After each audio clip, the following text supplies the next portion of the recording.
साथियों, गुरुदेव रविंद्रनाथ ठाकुर ने एक बार कहा था,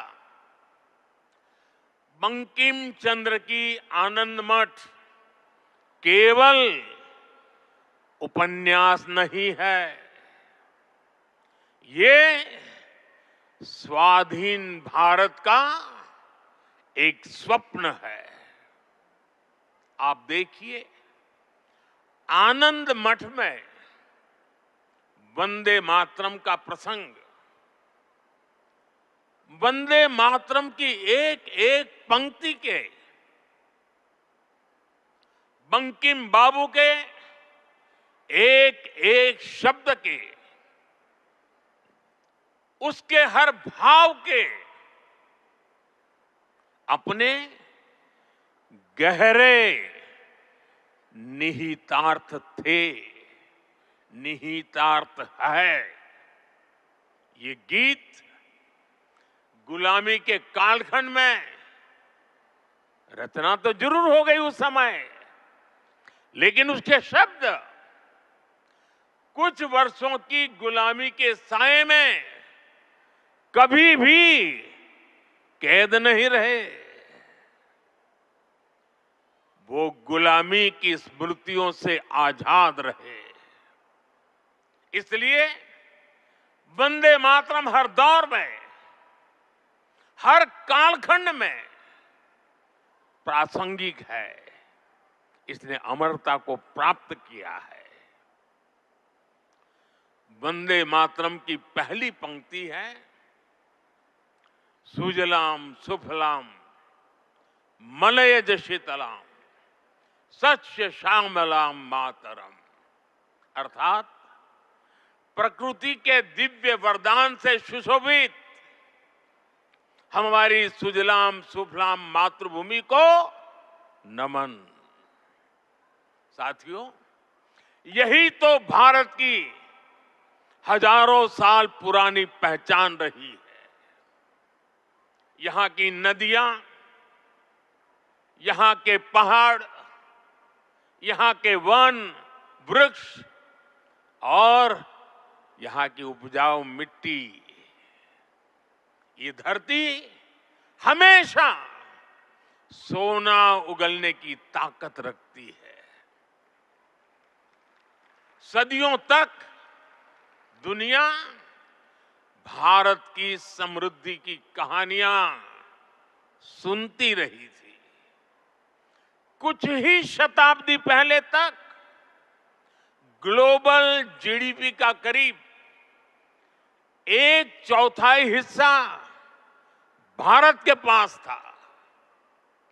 लेकिन भाइयों बहनों, जब बंकिम बाबू ने वंदे मातरम की रचना की थी, तब भारत अपने उस स्वर्णिम दौर से बहुत दूर जा चुका था। विदेशी आक्रमणकारियों ने उनके हमले, लूटपाट, अंग्रेजों की शोषणकारी नीतियां, उस समय हमारा देश गरीबी और भूखमरी के चंगुल में करा रहा था। तब भी बंकिम बाबू ने उस बुरे हालात के स्थितियों में भी, चारों तरफ दर्द था, विनाश था, शोक था, सब कुछ डूबता हुआ नजर आ रहा था। ऐसे समय बंकिम बाबू ने समृद्ध भारत का आह्वान किया, क्योंकि उन्हें विश्वास था कि मुश्किलें कितनी भी क्यों न हो, भारत अपने स्वर्णिम दौर को पुनर्जीवित कर सकता है।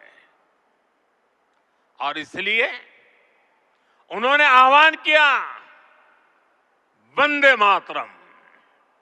साथियों, गुलामी के उस कालखंड में भारत को नीचा और पिछड़ा बताकर जिस तरह अंग्रेज अपनी हुकूमत को जस्टिफाई करते थे, इस प्रथम पंक्ति ने उस दुष्प्रचार को पूरी तरह से ध्वस्त करने का काम किया। इसलिए वंदे मातरम केवल आजादी का गान ही नहीं बना, बल्कि आजाद भारत कैसा होगा, वंदे मातरम ने वो सुजलाम सुफलाम सपना भी करोड़ों देशवासियों के सामने प्रस्तुत किया। साथियों, आज ये दिन हमें वंदे मातरम की असाधारण यात्रा और उसके प्रभाव को जानने का अवसर भी देता है। जब सन 1875 में बंकिम बाबू ने बंग दर्शन में वंदे मातरम प्रकाशित किया था, तो कुछ लोगों को लगता था कि ये तो केवल एक गीत है, लेकिन देखते ही देखते वंदे मातरम भारत के स्वतंत्रता संग्राम का कोटि कोटि जनों का स्वर बन गया। एक ऐसा स्वर जो हर क्रांतिकारी की जबान पर था, एक ऐसा स्वर जो हर भारतीय की भावनाओं को व्यक्त कर रहा था। आप देखिए, आजादी की लड़ाई का शायद ही ऐसा कोई अध्याय होगा जिससे वंदे मातरम किसी न किसी रूप से जुड़ा नहीं था। 1896 में गुरुदेव रवींद्रनाथ ठाकुर ने कोलकाता अधिवेशन में वंदे मातरम गाया। 1905 में बंगाल का विभाजन हुआ। ये देश को बांटने का अंग्रेजों का एक खतरनाक एक्सपेरिमेंट था, लेकिन वंदे मातरम उन मंसूबों के आगे चट्टान बनकर के खड़ा हो गया। बंगाल के विभाजन के विरोध में सड़कों पर एक ही आवाज थी, वंदे मातरम।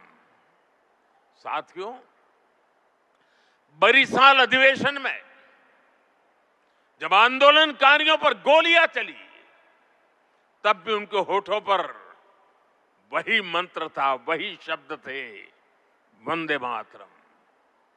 भारत के बाहर रहकर आजादी के लिए काम कर रहे वीर सावरकर जैसे स्वतंत्र सेनानी, वो जब आपस में मिलते थे तो उनका अभिवादन वंदे मातरम से ही होता था। कितने ही क्रांतिकारियों ने फांसी के तख्त पर खड़े होकर भी वंदे मातरम बोला था।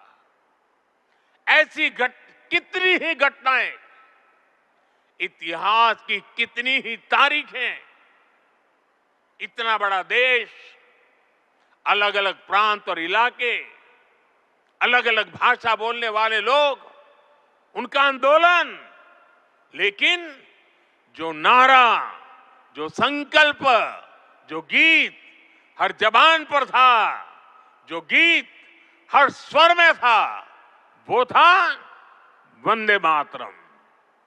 इसलिए भाइयों बहनों, 1927 में महात्मा गांधी ने कहा था, वंदे मातरम हमारे सामने संपूर्ण भारत का ऐसा चित्र उपस्थित कर देता है जो अखंड है। श्री अरविंदो ने वंदे मातरम को एक गीत से भी आगे उसे एक मंत्र कहा था। उन्होंने कहा, ये एक ऐसा मंत्र है जो आत्मबल जगाता है।